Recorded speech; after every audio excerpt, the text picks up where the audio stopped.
What is up, everybody, and welcome back to another video.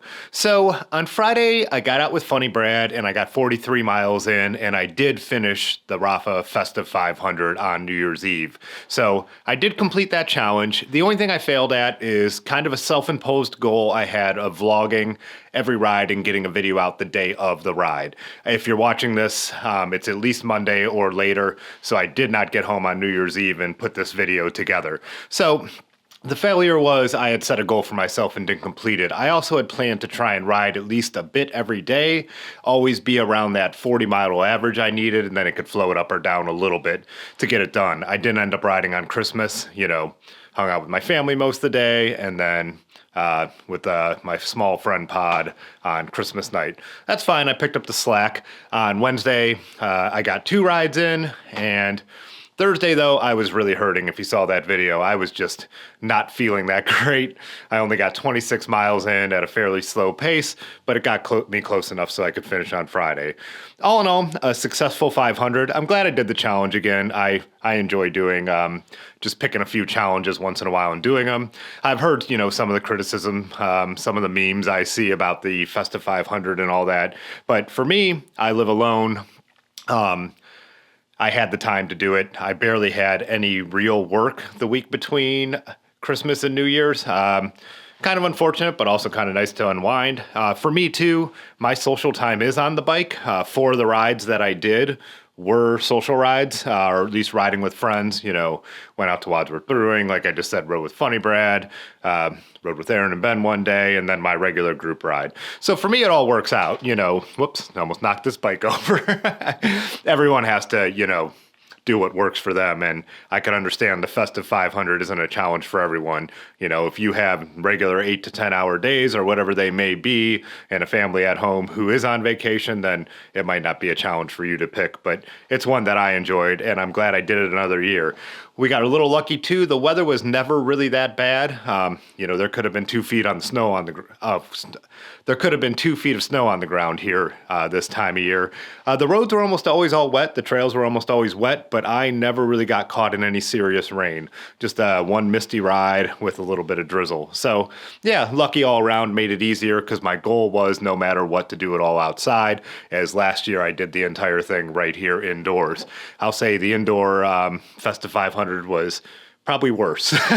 Less time overall, but definitely a challenge to do it that way. So yeah, that's how it went for me. I'm glad I did it. I am going to show Friday's ride here with Funny Brad out to Kent around Brady Lake. He was showing me some old places where he had lived and hung out and all that kind of thing. And then when I get back, if you're interested, I'm going to talk a little bit about the video and vlogging aspect of doing something like this and making that my personal challenge.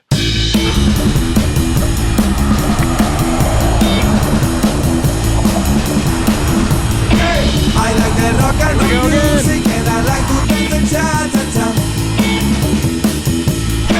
I like the rock and roll music, and I like to dance the cha-cha-cha. I got the mambo fever, and I like to sing the sing-a-ling. I like the rock and roll music, and I like to dance the cha-cha-cha.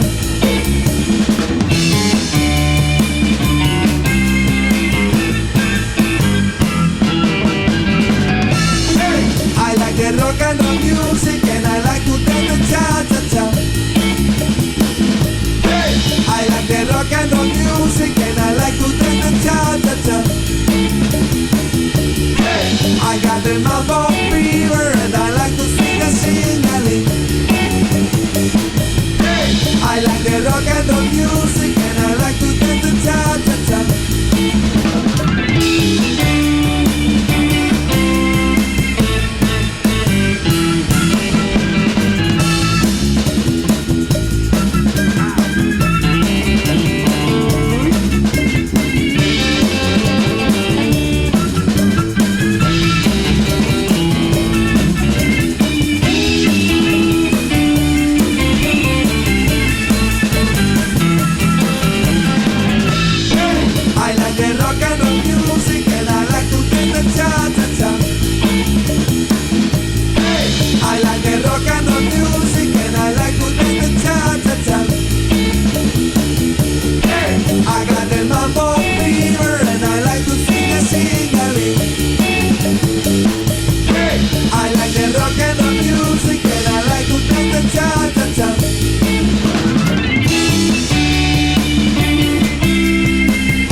So yeah, that was a great ride to finish the Festive 500 with a couple beers at Madcap, and me and Brad just had a good time. I went on and had a small but fun New Year's Eve.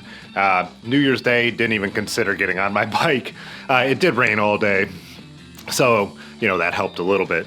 But yeah, so the things that I was thinking with the video stuff, trying to do something like a daily vlog. A lot of people with YouTube channels would do like a 30-day challenge and try to put out something every day. I now know that's not for me. With the way I edit, I prefer to work a little more on doing the quality over quantity, just 1 or 2 videos a week. There's a lot of stuff that I normally do with my videos that I didn't do in those vlogs. So I didn't do any color work. I like to put a color grade on it to give it a mood or a feel. I like to balance exposures. So everything was either straight out of this R5 or straight out of my GoPro. In general, too, I would like to try and balance the exposure from the R5 to the GoPro. I didn't mess with any of that. A lot of times I'm trying to cut the clips to line up with the music to give it a better feel. I really didn't get too much into even any of that kind of stuff. Overall, though, I gotta say I'm still proud of it. I still did get out 6 videos over the period and do 2 live streams and make a promo video for Facebook and TikTok of every one of those vlogs. So as you're watching this, it's at least Monday. So I only really failed at getting out the Friday video and riding on Christmas, which I'd say is still, even though I didn't actually hit my self-imposed goal, is still a nice thing. So some things that I would say also I was noticing, like when I made my rain gear video during the week with one of the rides, that's a video that could have been done a lot better and probably gone a lot farther on YouTube if I had taken my time to do the thumbnail better, do all the B-roll with the gear and all that kind of stuff. So yeah, that just shows how it was a little bit of rush job. And then same with the year in review. If that had been a video that was going to be a, just come out as the weekly video, I would have definitely been taking more time to select those clips from throughout the year, time them up with the exact right clip of the exact right thing I was saying, even have cut up my dialogue to, be able to illustrate the points a little better and all that.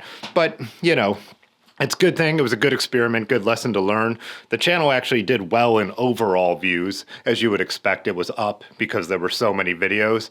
Per video was about what a normal ride with music video that I put out gets. So yeah, not too bad. A couple lessons learned, and it's just always fun to experiment with this channel, and I'll always continue to do so. Just try different things and new things because, the channel is monetized, but at the end of the day, this channel is still a hobby.